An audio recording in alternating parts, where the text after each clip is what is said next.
लड़का बनी बहू। पूरे 28 साल का हो चुका था ऋषभ, लेकिन शादी करने को तैयार ही नहीं था। माँ बाप पूरी तरह से परेशान हो चुके थे। जब भी किसी लड़की का रिश्ता ऋषभ के लिए लेकर आते तो वो शादी करने से साफ मना कर देता, चाहे लड़की कितनी भी सुंदर, कितनी भी अच्छी क्यों ना हो। ऋषभ के माँ बाप को इसकी वजह समझ में नहीं आ रही थी। अरे ऋषभ बेटा, अच्छी खासी नौकरी लग गई है, दिखता भी इतना अच्छा है। आखिर बात क्या है, तुझे शादी क्यों नहीं करनी? देख, तू हमारा इकलौता बेटा है। अगर तू शादी नहीं करेगा तो कैसे काम चलेगा?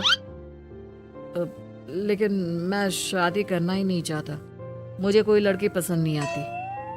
अरे बेटा, अगर कोई लड़की तुझे पसंद हो तो उससे शादी कर ले, हमें कोई एतराज नहीं है। हाँ ऋषभ बेटा, अब देख, तेरी माँ से भी काम नहीं होता। घर में एक बहू आ जाएगी तो कम से कम घर का माहौल भी अच्छा होगा और तेरी माँ को मदद भी मिल जाएगी।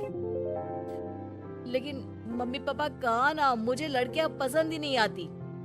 अरे लड़कियां पसंद नहीं आती तो क्या लड़का पसंद आता है? वो तो वक्त आने पर ही पता चलेगा। ऋषभ की बात सुनकर उसके माँ और पापा का सर चकरा जाता है।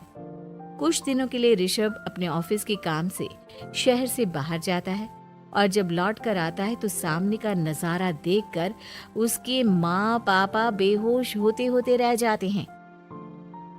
अरे ये क्या, ये तुम्हारे साथ कौन है? माँ, ये दीपक है, मेरी पत्नी। हम दोनों ने शादी कर ली है। दीपक तुम्हारी पत्नी कैसे हो सकता है? अरे दीपिका होती तो बात समझ में भी आती। ये तो लड़का है। तो क्या हुआ पापा, आजकल तो ये सब फैशन में है और मैंने आपको बताया था कि मुझे लड़कियां पसंद नहीं आती। अरे तो इसका मतलब ये थोड़ी है कि तुम दीपक को दीपिका बनाकर ले आओगे। मुझे बहू चाहिए, बहू के रूप में, ये आदमी नहीं। लेकिन मम्मी जी, मैं आपकी बेटे से बहुत प्यार करती हूँ। मेरा मतलब करता हूँ। अरे इसको तो करता हूँ करती हूँ का अंतर भी नहीं पता। लेकर जाए इसे वापस। अगर आपने इसे घर से बाहर निकाला पापा तो मैं भी इसे के साथ चला जाऊंगा। मैं ऋषभ के बिना जी नहीं सकती। मेरा मतलब जी नहीं सकता। हमारा जिंदगी भर का साथ है, प्लीज हमें अलग मत कीजिए मम्मी जी, पापा जी। हे भगवान, ये तूने क्या दिन दिखाया? मेरे बेटे को थोड़ी अकल दे दे। लड़के को बहू बनाकर घर में ले आया है। अब क्या होगा? हम दुनिया को क्या मुंह दिखाएंगे? माँ, बेकार में परेशान हो रही हो। दीपक आपके सारे काम करेगी और एक अच्छी बहू की तरह आपके साथ रहेगी, देखना। पहले तो खुद तो क्लियर कर ले कि ये कुछ करेगा या करेगी। बाद में हम सोचते हैं कि हम क्या करें। बहू के आने के बाद क्या करते हैं? मुंह दिखाई की रस्म तो आप भी वही कर लीजिए। आप चाहे तो मैं पूरे मोहल्ले में न्योता दे आती हूँ। अरे रहने दे, तेरी वजह से बेइज्जती और ज्यादा होगी।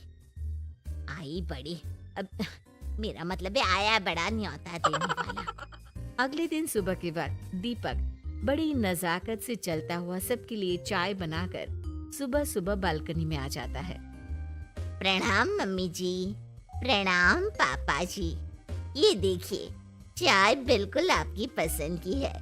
मुझे ऋषभ ने सब कुछ बता दिया था कि आपको क्या क्या पसंद है। हे भगवान, ये सब क्या हो रहा है? ये क्या नौटंकी है? नौटंकी कहाँ है? माँ देखिए तो, मेरा दीपक आपका कितना ख्याल रख रहा है। लाओ, अब जो भी है, जैसे भी है, चाय पिएंगे ही सही। थोड़ी देर के बाद, वैसे दीपक, चाय तो तुमने बहुत अच्छी बनाई है। चलो कुछ तो अच्छा हुआ। अगले दिन अजी सुनते हैं, आज पैरों में बड़ा दर्द हो रहा है। लग रहा है घुटनों में फिर से कुछ न कुछ प्रॉब्लम हो रही है। डॉक्टर ने वो दवाई दी थी, उसकी मालिश करो ना अपने घुटनों पर, आराम मिल जाएगा। वो क्या है ना, खुद के हाथों से ठीक से मालिश नहीं हो पाती। अरे मम्मी जी, आपको परेशान होने की क्या जरूरत है, मैं हूँ ना।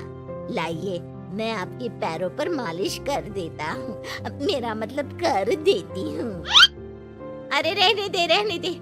घर में बहू होती तो सेवा करती, यहाँ तो आदमी बहू बनकर बैठा हुआ है।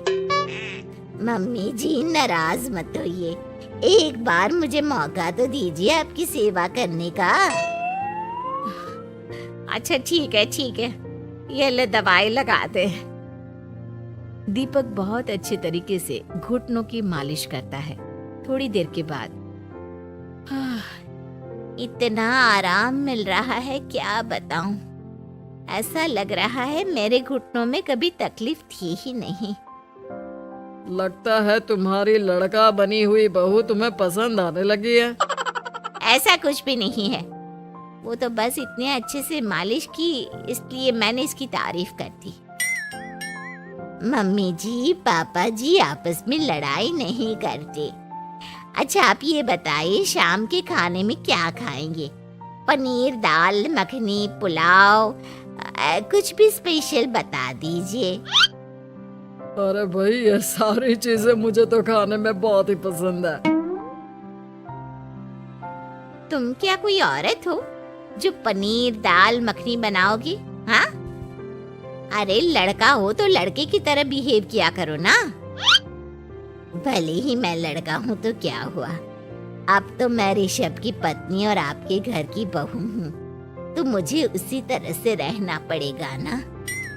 अच्छा ठीक है, जो तुम्हें पसंद है बना लो।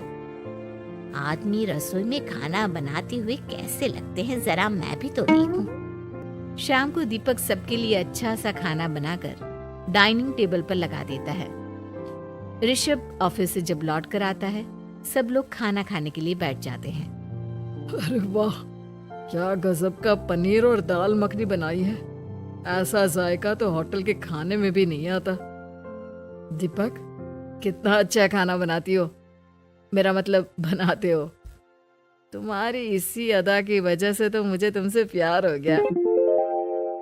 अरे बहुत हो गया, आदमी होकर आदमी से प्यार करते हो। अरे लेकिन कुछ भी कहो, जरा खाना खा कर तो देखो ऋषभ की माँ, मजा आ जाएगा। हाँ वैसे बात तो आपकी सही है, खाना तो वाकई में लाजवाब है। इतना स्वादिष्ट पनीर तो मैंने अपनी जिंदगी में नहीं खाया। कितना अच्छा होता अगर ये दीपिका होती। और फिर अगली सुबह कुछ ऐसा होता है जिसे देखकर ऋषभ के माँ और पापा ना केवल खुश होते हैं, बल्कि हैरानी से उनकी आंखें फटी की फटी रह जाती हैं। उन्होंने जो नजारा अपनी आंखों के सामने देखा, उसे देखकर उन्हें अपने आप पर भरोसा नहीं हुआ। सुबह का वक्त था, सब लोग बालकनी में बैठकर सुबह की चाय का इंतजार कर रहे थे। तभी रसोई में से एक बहुत ही खूबसूरत लड़की, जिसके लंबे लंबे बाल थे और जिसने साड़ी पहनी हुई थी, हाथ में चाय की ट्रे लेकर वहां आती है। अरे ये कौन है? रातों रात हमारा लड़की बहू बन गया क्या? मुझे लगता है कोई सपना देख रहा है। इतनी सुंदर बहू तो हमने सपने में भी नहीं देखी। देखा माँ, जादू हो गया, जादू। अरे लेकिन ये है कौन? तुम्हारा वो आदमी वाला पत्नी कहाँ चला गया? आपने मुझे पहचाना नहीं? मैं दीपक नहीं, दीपिका हूँ। इतने दिन से लड़के के कपड़े पहनकर आपके घर में आपकी बहू बनी हुई थी। माँ, ये दीपक नहीं, दरअसल ये दीपिका थी।